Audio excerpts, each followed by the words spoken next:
Olá! O tema do podcast Conversando Direito de hoje é namoro ou união estável?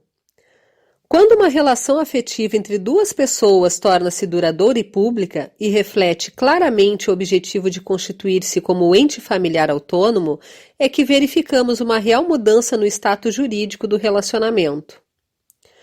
Ainda que os envolvimentos amorosos façam parte de uma história natural dos seres humanos, notadamente, ao longo do tempo, as mudanças nos costumes, a miscigenação de culturas e as grandes transformações sociais vêm gerando algumas dúvidas e inquietações.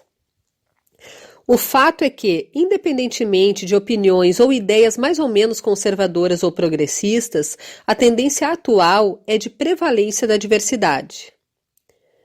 Neste contexto, mais do que a denominação utilizada, são principalmente situações de fato na consolidação dos relacionamentos que ditam os direitos e as repercussões na vida civil das pessoas envolvidas. Enamorar-se, talvez, seja mesmo um hábito instintivo dos indivíduos que, ao estreitar laços afetivos com pessoas não pertencentes ao ente familiar original, dão um importante passo em direção a uma vida plena e autônoma. Mas, para além de um mero propósito, juridicamente falando, somente quando presente a perspectiva de autonomia é que podemos dizer que uma nova célula familiar está formada. Sendo assim, não são o lapso de tempo ou o morar juntos que determinam a diferença entre um namoro qualificado e uma união estável de fato, mas sim a sua estrutura consolidada.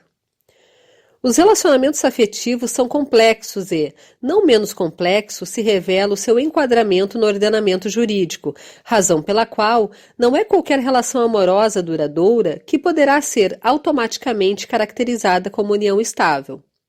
Para tal, o elemento subjetivo fundamental consiste-se no desejo comum de constituírem unidade familiar autônoma, ainda que mantidos laços estreitos com a família ampliada.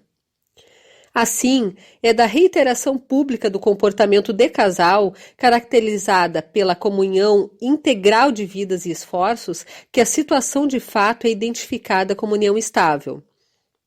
Por outro lado, ainda que existam relações em que os partícipes claramente expressem a intenção ou a expectativa de constituírem uma família, como os namoros qualificados ou os noivados, isto não é o suficiente para que estes desde já sejam tutelados como entes familiares.